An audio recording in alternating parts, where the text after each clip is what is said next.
para você pegar a síntese daquilo que foi o conteúdo que a gente abordou na semana passada. E agora sim vamos prosseguir com o resuminho, ou melhor dizendo, o índice, o sumário da nossa aula de hoje. Eu vou falar para vocês sobre o momento em que houve o início da ditadura, vou te explicar do que se tratou o milagre econômico brasileiro e como rapidamente ele virou uma crise influenciada pela crise do petróleo, que acabou atingindo o Brasil, fazendo com que entrássemos num cenário de década perdida, e como isso influenciou para que houvesse o início de uma mudança na postura do Estado em relação à economia, deixando de fazer um movimento intervencionista para se tornar neoliberal. Já aviso que não vou falar de neoliberalização propriamente hoje, porque esse vai ser o assunto da próxima aula, a última sobre esse tema, de industrialização brasileira. Mas a gente vai tocar em alguns elementos que vão te permitir compreender algumas dessas questões. E aviso uma outra coisa também. A nossa aula fala sobre ditadura, mas é uma aula de geografia, que tem um viés diferente do que se vê numa aula de história. Numa aula de história, entra-se em nuances políticas que em geografia a gente não trata. Assim como em geografia a gente trata de intervenções econômicas e atitudes em termos de investimento que a história não trata. O assunto é o mesmo, mas a abordagem é diferente. Então não, ao assistir essa aula, você não está liberado de assistir a aula de ditadura que o Otto vai te dar. Assim como assistindo a aula de ditadura dele, isso não é o bastante para que você acerte questões de geografia que tratam desse tema. Tá bom? Comecemos com um momento. Relembrar aulas passadas. Não a última, mas todas, no sentido de eu te mostrar mais uma vez a cronologia da nossa industrialização. Você lembra? Eu estou enchendo o saco de vocês, mostrando isso aqui toda semana de propósito para você conseguir fixar que até 1808 o Brasil não tinha indústria. Quando a família real chega aqui, isso começa a mudar. E aí até 1930 a gente vive um início e uma época de surtos industriais, que de 1930 para frente se torna, aí sim, um impulso pesado para a industrialização. Porque é só aí, na década de 30, que começa a política pública, a política oficial de Estado voltada para a substituição de importações, visando fabricar aqui dentro o que antes a gente comprava lá fora.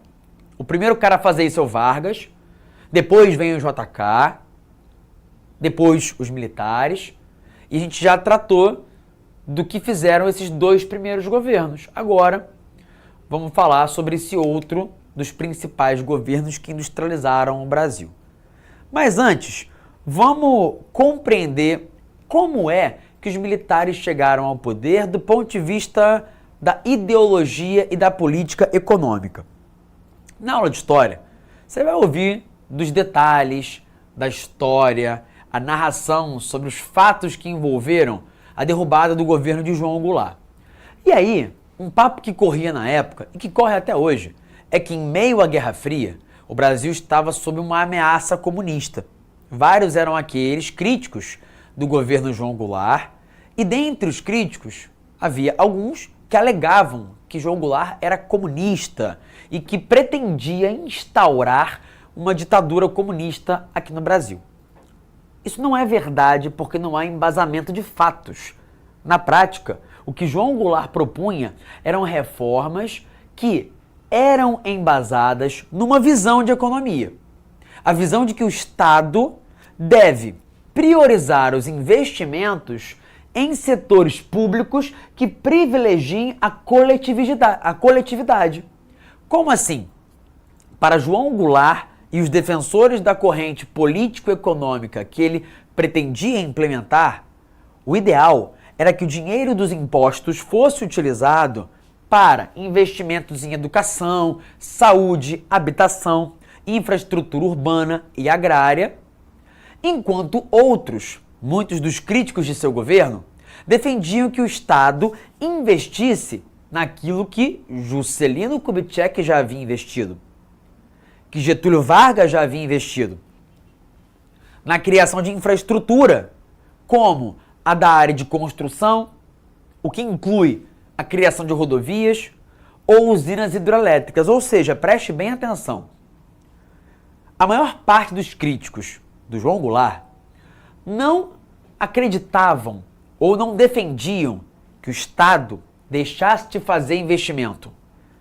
Não era essencialmente uma briga entre aqueles que dizem que o Estado tem que ser mínimo, os liberais, e os keynesianos, que defendem um estado de bem-estar social. Na verdade, o que tínhamos eram grupos da elite brasileira, empresários brasileiros, industriais brasileiros, que queriam, é claro, se aproveitar do Estado e que o dinheiro público fosse usado em benefício deles.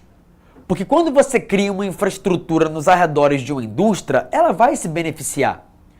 Quando você cria uma rodovia nas proximidades de uma fábrica, é óbvio que ela vai se beneficiar.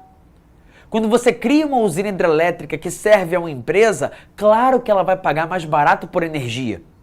E João Goulart entendia que grande parte do dinheiro público deveria ser usado não para privilegiar um ou alguns grupos econômicos já privilegiados, mas sim a coletividade de um modo geral. O que não tem nada a ver propriamente com o comunismo ou com o socialismo, mas sim com uma visão de bem-estar social defendida pelo próprio capitalismo keynesiano, que já era aplicado nos Estados Unidos na época.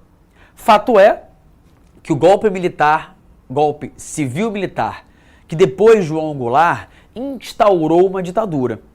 E essa ditadura, assumida pelos militares, não deixou de lado a participação do Estado na economia. Esse é um ponto que muita gente não entende bem. Mas os militares assumiram o poder e, do ponto de vista econômico, continuaram a fazer o que o JK fazia? Ou seja, assim como Juscelino Kubitschek tinha pegado dinheiro público para investir em infraestrutura, como Getúlio Vargas tinha pegado dinheiro público para criar empresas estatais, os militares continuaram a fazer isso, continuando um processo de substituição de importações no qual o Estado pega seus recursos e investe em infraestrutura para promover o crescimento econômico do país. Claro que alguns são muito mais beneficiados do que outros, mas fato é que isso, por um período inclusive, entre 1968 e 73, fez com que a economia brasileira crescesse muito. É essa a época do famoso milagre econômico brasileiro. Gente, durante esse período, a economia brasileira crescia a 10, 11, 12% ao ano. Isso é muito e é incomum na história ou em grande parte da história do Brasil. Olhando por esse lado, dá para dizer que, pelo menos do ponto de vista econômico, os militares foram bem-sucedidos durante esse período, entre 68 e 73, no qual, graças a fortes investimentos estatais em infraestrutura e em empresas estatais, a economia pôde crescer. Mas de onde vinha esse dinheiro? De empréstimos? E até aí, nenhum problema. Todo governo faz empréstimos, todo país tem dívida. Você sabe qual é o país que mais deve no mundo? Os Estados Unidos. São 18 trilhões de dívida, de dólares, não é real não. Sabe quanto o Japão deve? Mais de 200% do seu PIB. Se o Japão pegar toda a riqueza que o país produz em um ano e entregar para os credores, não é suficiente. Isso é um problema? Não. Dever não é um problema para um país. Ter dívida é normal. O problema é quando a dívida sai de controle, quando os juros dela são muito altos, quando o país perde a capacidade de pagar. E é exatamente isso que aconteceu com o Brasil nos anos 80. Vou te explicar o porquê. Mas antes, eu quero que você guarde algumas informações. Aliás, eu vou até ler para outro quadro para escrever isso, que no final você vai ver também no nosso resumão. Cheguei. Os militares assumiram o governo brasileiro em 1964 e até 72, digamos assim, o que tivemos foi uma fase de transição. na qual um dos objetivos era tentar controlar um pouco. Errei aqui, gente. 67, tá?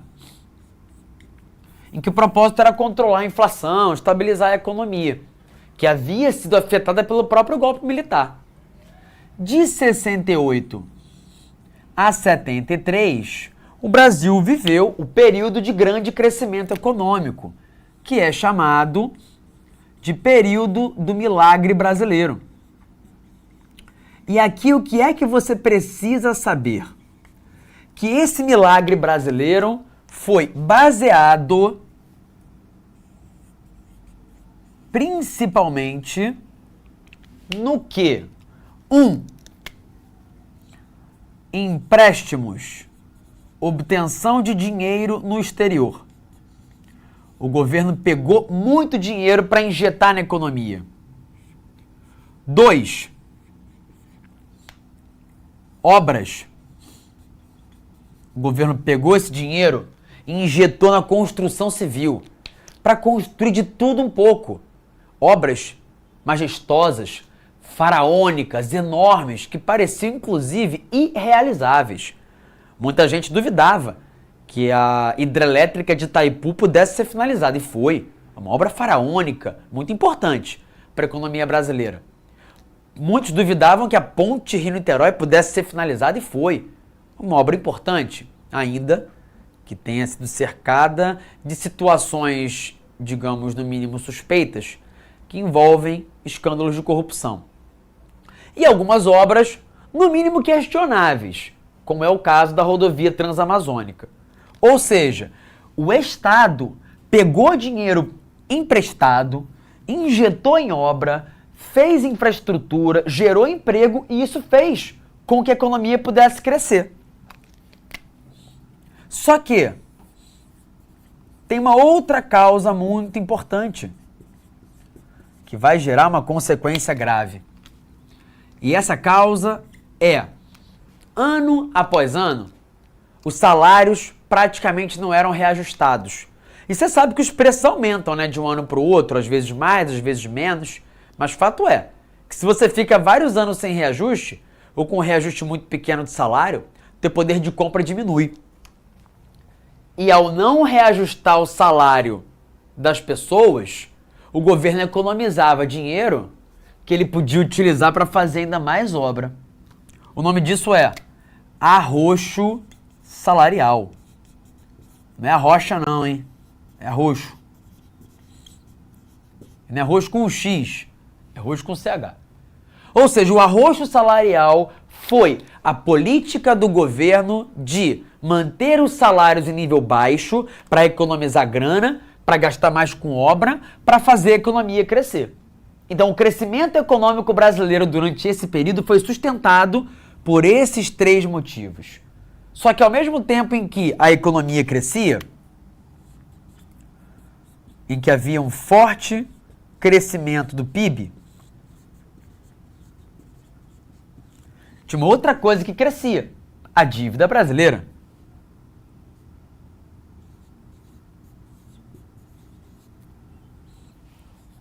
Então o Brasil passou a ficar cada vez mais endividado. E aí, repara no que eu falei, dever não é um problema, mas chega uma hora que a dívida fica tão grande que torna-se complicado pagá-la. E um outro grave problema envolve o aumento da desigualdade. Como eu vou te mostrar em alguns instantes. Tá bom?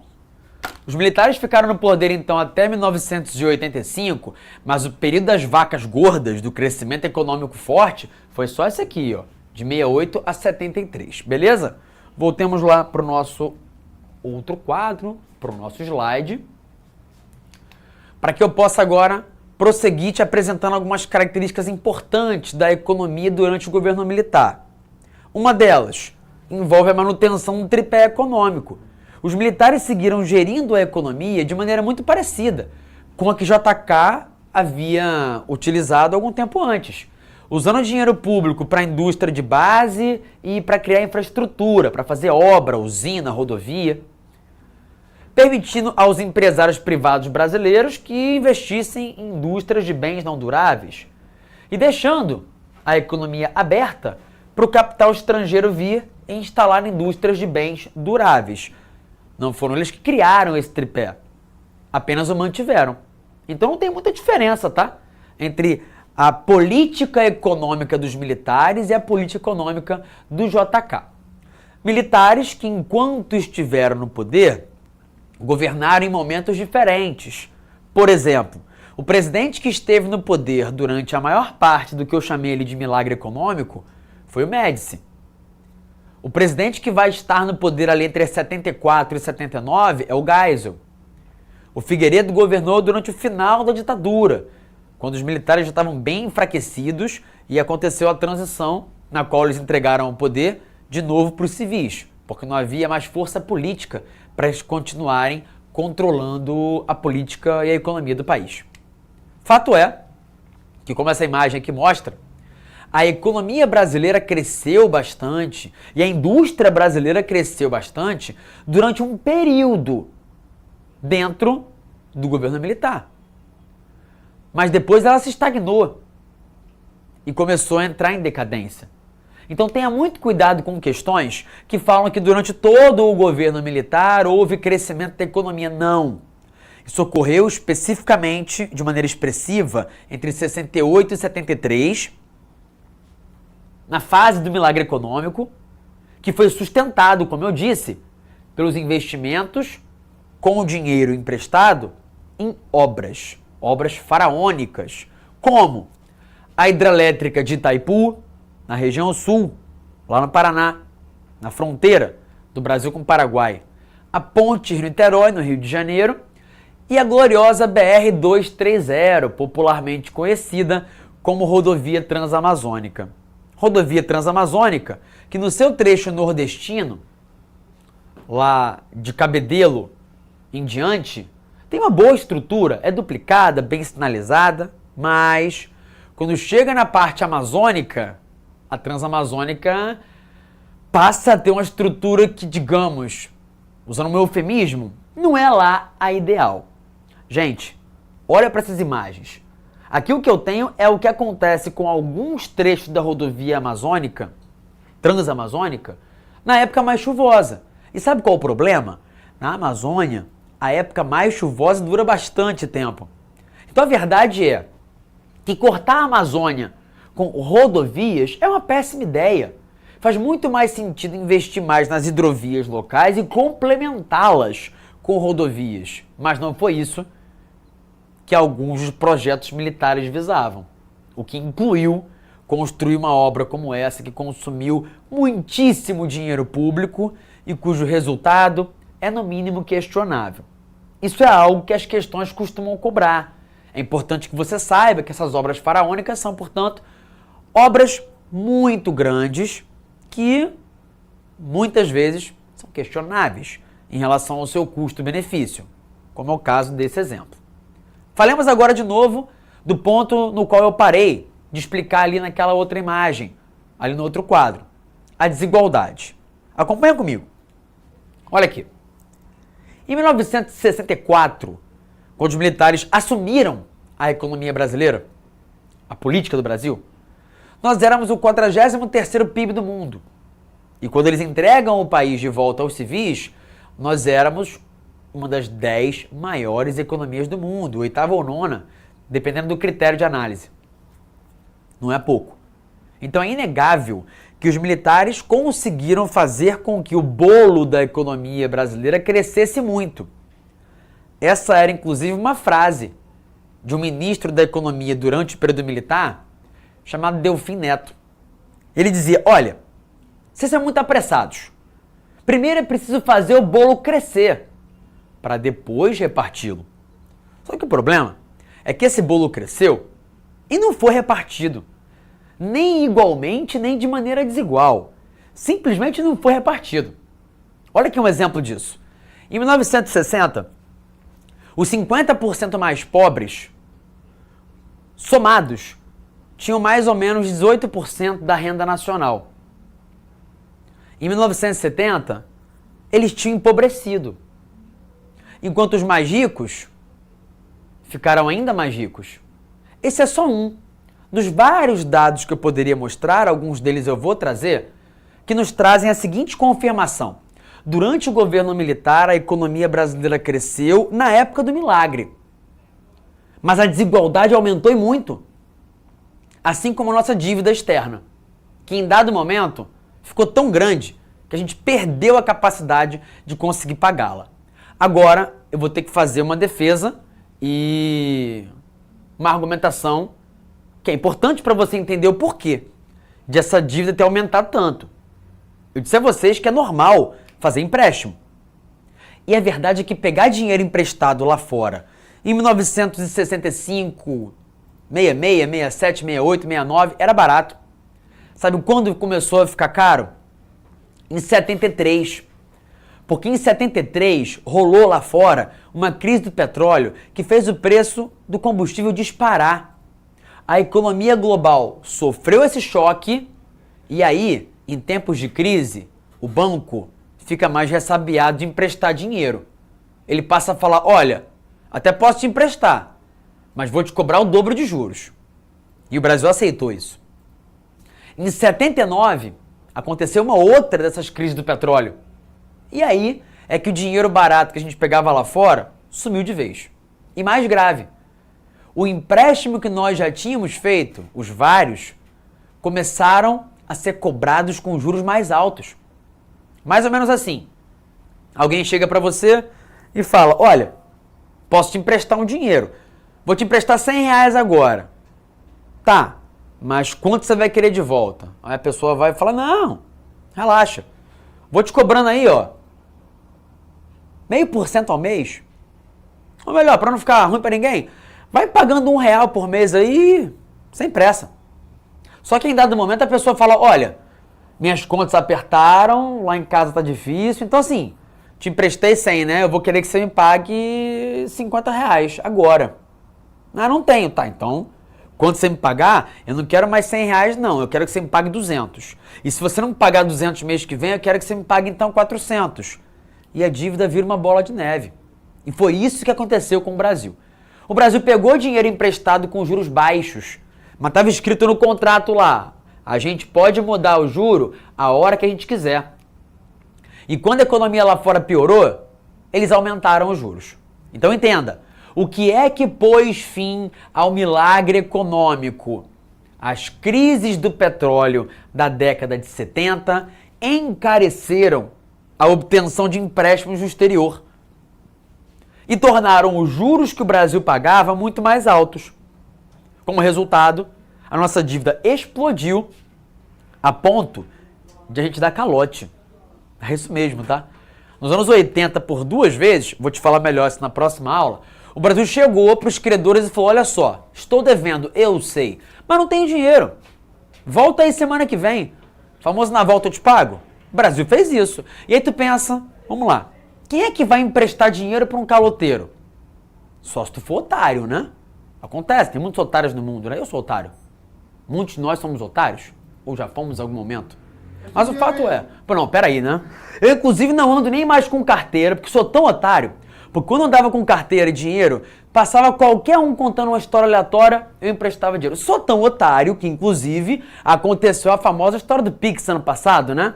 Pra quem não sabe, um casal de amigos meus casou, e aí, se eu não me engano, eles iam ganhar alguma coisa. Ah, iam ganhar uma degustação a mais da comida que eles tinham consumido lá no dia do casamento. Mas aí ia ganhar quem tivesse mais votos numa enquete do Instagram. E aí eu falei o quê? Pra galera aqui na aula ao vivo, ó, meus amigos precisam de vocês, vou fazer um Pix pra quem for lá e votar. É só me cobrar lá no direct do Instagram. De fato, vocês agiram muito bem. Todo mundo, quando fala de dinheiro, age rápido, né? E aí quem se lascou? Eu. Fiquei com uma dívida, gastei uma grana, ouvi reclamação, teve gente me xingando, porque eu fiz o Pix de um valor baixo, porque eu demorei a pagar, me chamando de caloteiro. E comi uma bolinha de queijo sequer? Tu acha que meus amigos safados me deram uma coxinha? Um brigadeirinho? Nada. Ou seja, otário sou, mas, até por isso mesmo, por entender que eu sou trouxa, tenho tentado reduzir danos, né? Não sair com carteira é um ponto. Até porque, inclusive, se hoje em dia forem me esfaquear, eu não tenho carteira para perder, né? Já é uma vantagem. Aí eu posso falar pro cara, olha, leva só o meu telefone aqui e o prejuízo vai ser menor. Vamos que vamos. Ó, a Ana Júlia falou, eu votei e não cobrei, arrependimento, tá vendo? Perdeu R$1. Eu fui pagando R$1 para cada um, Renan. Meu irmão, o que teve de gente me mandando mensagem, eu nem lembro quanto que eu gastei, não quero lembrar disso que é triste. E as pessoas ficaram revoltadas porque receberam R$1. Eu lembro de a menina lá, pô, brincadeira, te ajudei e tal, me dá R$1, no mínimo 10 tal. Pô, filha, tu tem noção? Aí depois a gente se entendeu e tal, mas foi uma situação bastante desconfortável. Pois bem, o Brasil, otário que é, pegou dinheiro emprestado, confiando que o juro ia ser baixo por muito tempo, se lascou.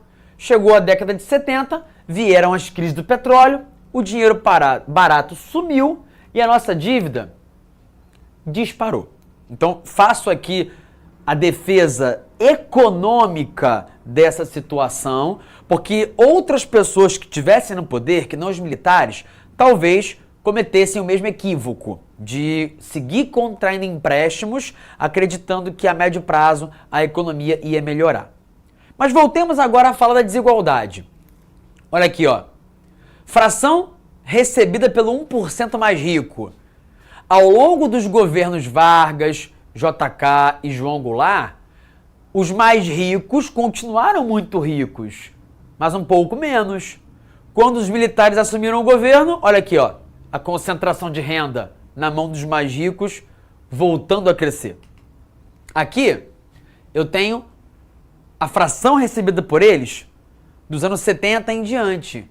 Olha como acaba o governo militar aqui e a fração recebida por eles começa a diminuir. Por conta de políticas sociais feitas nos anos 90, como vou te falar na próxima aula. Então é inegável. Os dados mostram como é que, durante o governo militar, a concentração de renda aumentou. A desigualdade subiu. Olha aqui um outro exemplo. O salário mínimo, durante o governo militar, perdeu poder de compra. As pessoas mais pobres, em geral, ganham o salário mínimo. E se ele é reajustado abaixo da inflação todo ano, ou seja, se ocorre um arroxo salarial, a pessoa mais pobre fica ainda mais pobre. É o que aconteceu. É o que os dados mostram pra gente. E mostram também que, durante os governos Vargas e JK, o poder de compra dos mais pobres cresceu. Caiu com os militares e voltou a crescer no período posterior à ditadura, da volta da democracia.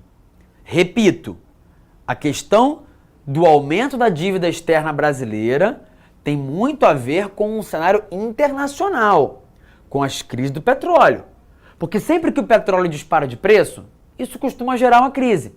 E o Brasil acaba, como qualquer outro país, sendo afetado.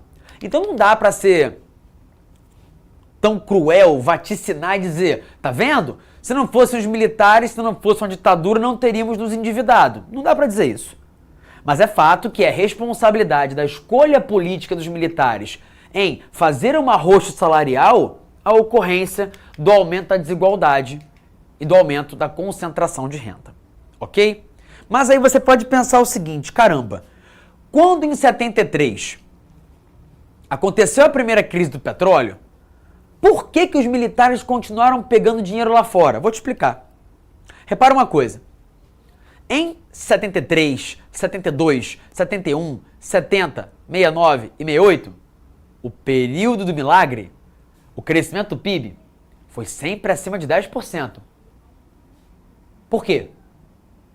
Por conta das obras feitas com o dinheiro que o Estado pegou no exterior. Quando veio a crise e o dinheiro lá fora ficou mais caro, o governo pensou, bom, podemos cortar gastos, mas isso vai derrubar o crescimento da economia. Pode gerar desemprego. Vai reduzir nossa popularidade. Pode começar a haver algum tipo de questionamento ao nosso regime. E além disso, havia um pensamento que era, essa crise é temporária. Vamos continuar fazendo o que deu certo para o crescimento do PIB até aqui, e daqui a pouco a economia lá fora se recupera e a gente vai ter feito a escolha certa de continuar investindo em infraestrutura. Foi o que pensou Ernesto Geisel, presidente que governou o Brasil durante esse período aqui e que pegou muita grana pública para investir em energia. Aliás, dica, questões que falem sobre esse período econômico do Brasil provavelmente vão te perguntar sobre planos voltados para investimento na diversificação da matriz energética. Vou te dar exemplos. Foi durante esse período que foram feitos investimentos em energia nuclear no Brasil, que foram criadas várias hidrelétricas, que foi criado, rascunhado o programa de investimento em álcool, o Proálcool. Foi durante esse período que o Brasil começou a tirar petróleo do mar. Entende? Qual era o plano do governo brasileiro? Vamos aproveitar que o petróleo lá fora ficou caro e vamos diversificar o investimento em energia aqui, preparando o Brasil para que, quando lá fora a economia melhorar, a gente surfe junto com essa melhoria da economia. Foi uma estratégia que deu errado. E deu errado por quê? Porque em 1979 aconteceu uma outra crise do petróleo que fez o preço disparar ainda mais. E aí, amigo, é que o Brasil não conseguiu mais pegar grana lá fora. E sem grana, não dava para continuar fazendo aquela política de investimento na criação de infraestrutura, de usina. Acabou o dinheiro. Acabou o dinheiro, a economia começou a entrar em declínio. O Brasil viveu um momento de década perdida, cuja marca principal é a hiperinflação. Guarde esse termo, hiperinflação. Quando você vai ao mercado semanas seguidas, você vê uma variação de preços. Ela pode ser maior, menor. Alguns alimentos mudam de preço o tempo todo. Sei lá, batata, tomate, às vezes está mais caro, mais barato. Tem épocas em que as coisas sobem mais, tem épocas em que elas sobem menos. Ano passado, a nossa inflação não chegou nem a 8%, nem a 6%. Em anos anteriores, quando a inflação estava mais alta, ela não passava de 10%. E já havia gente achando muito. Tem noção do que seria você ter um aumento de preços de 36 milhões de por cento? Tem noção? Imagina, você começa uma década tendo um produto, uma bala Juquinha, custando R$1. Termina essa década, ela vai te custar milhões de reais. Era isso que acontecia. Pode perguntar aos teus pais, teus avós, quem viveu essa época sabe. Todo dia o preço das coisas subia. Os mercados ficavam desabastecidos. Tá ligado que você ouviu falar sobre a Argentina, Venezuela? Que era muito pior. Muito pior mesmo. Todo dia tinha reajuste, várias vezes por dia. Tinha uma maquininha que você ficava lá o tempo todo reajustando. De manhã o preço era um, à tarde era outro, à noite era outro. Tá ligado essa fama que os idosos têm de serem afoitos, de querer ir ao banco no primeiro dia para sacar o dinheiro, quer fazer a compra de mês logo? Sabe por quê? Isso tem razão. Porque nessa época, quando você recebia o salário, tinha que correr para o mercado para comprar tudo ali. Porque se no primeiro dia do mês teu salário dava para comprar uma cesta básica inteira, se você esperasse 2 semanas, aquele mesmo dinheiro que você tinha na mão não ia comprar nem um saco de tomate, nem um punhado de feijão, nem um todinho sequer, por conta da hiperinflação. E aí, gente, vocês vão ver isso em história. À medida que a economia brasileira entrou em decadência, é claro que as críticas à ditadura aumentaram. A economia influencia muito na popularidade de quem está no poder. Quando a economia vai bem, isso significa que você vai ter mais possibilidades de apoio popular. Se a economia vai mal, é o oposto. A economia estava muito mal nos anos 80. E isso fez com que os protestos contra os militares crescessem, colaborando para que em 1985 nós tivéssemos o fim da ditadura. Agora, por outro lado, como ali nos anos 70, durante a época do milagre econômico, a economia estava muito bem, isso fez com que a popularidade do regime aumentasse e a repressão também. Você vai ver isso melhor em história. Mas a época em que a nossa ditadura foi mais violenta, longe de ser uma dita branda, foi durante o período do milagre econômico. Durante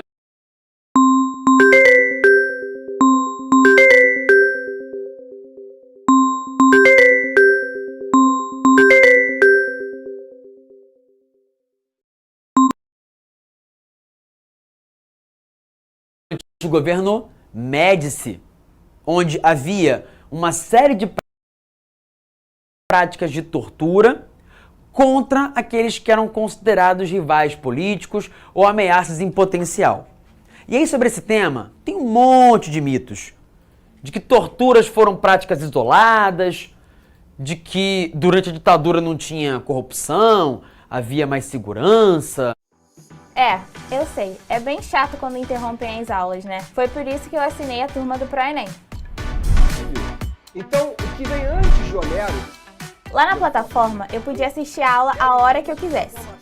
Além de pausar, acelerar e baixar todos os materiais.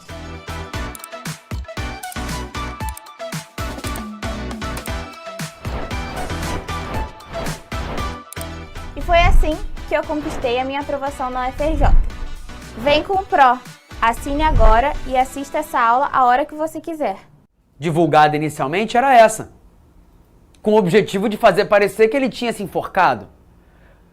Uma tentativa patética de esconder a situação original. Como é que você pode se enforcar e morrer enforcado, se suicidar com as pernas dobradas? É óbvio que foi um assassinato. Assim como a repressão não era apenas a comunistas, socialistas ou um ou outro jornalista. Era até mesmo a membros da igreja. Vários padres brasileiros e estrangeiros foram presos, torturados, mortos. Aqui eu tenho alguns exemplos de casos como esses, que não são casos isolados. A Igreja Católica foi, inclusive, um objeto de resistência à ditadura por algum tempo. Dom Helder Câmara, aliás, foi uma voz que defendia o fim da tortura e da ditadura. Aqui tem uma frase dele, num discurso em Paris em 1970, dizendo: "Quero pedir-lhes que digam ao mundo todo que no Brasil se tortura. Peço-lhes porque amo profundamente a minha pátria e a tortura a desonra."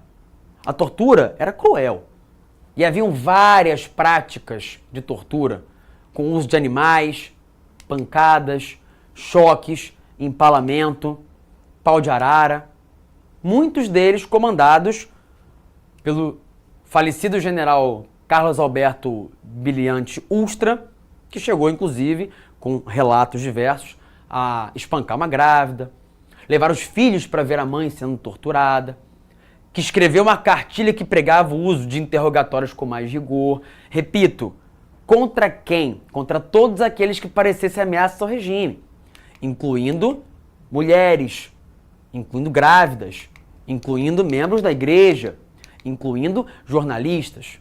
Então não, a tortura não representou ato isolado. Assim como houve vários casos de corrupção, superfaturamento de obras. Depois vocês podem ler com calma esse material. Pouco disso acabou sendo publicado, porque se era uma época de ditadura, havia censura. E aí os meios de comunicação, claro, não podiam publicar, não podiam investigar. Como num país de imprensa livre, isso pode acontecer. Aliás, quem tentava denunciar costumava não ter um destino muito interessante. Vários foram assassinados como queima de arquivo, porque tentaram denunciar superfaturamento ou então outras práticas ilegais feitas pelos militares. Denunciou-se também e descobriu-se posteriormente que havia contrabando feito por militares, que houve propina para apoiar o golpe de 64. Então houve sim muita corrupção, como infelizmente acontece em qualquer governo, em qualquer lugar do mundo, em alguns casos mais, em outros menos. Assim como o berço da violência que infelizmente aflige o Brasil, está ali. Porque se foi durante o governo militar que a pobreza aumentou, a favelização explodiu e a desigualdade cresceu, estavam criadas as condições para que nas favelas e em outras comunidades precárias brasileiras, grupos criminosos tomassem o controle. É aí que surgem grupos como o Comando Vermelho e outros tantos, que com o passar do tempo ficaram tão poderosos que hoje, infelizmente, dominam grande parte do território urbano do Brasil. Portanto, em síntese, dá para dizer que muito do que se fala sobre ditadura é mito, de um passado idílico, fantasioso, maravilhoso, melhor do que o hoje, que nunca existiu. E tá aqui o teu resumão para você ter aí anotado no seu caderno as diferenças de cada uma das fases desse governo militar. Ok? Com isso, 18h15, a gente fecha a nossa aula de hoje e na semana que vem eu volto para comentar um pouquinho mais sobre esse final do governo militar e falar sobre o cenário mais recente, que envolve aquele que começa na década de 1990. Tá bom? Um beijo, um abraço e tchau, tchau. Assista nossas aulas a hora que você quiser. Vem com o Pro, o cursinho online que mais aprova no Enem. Assine em proenem.com.br.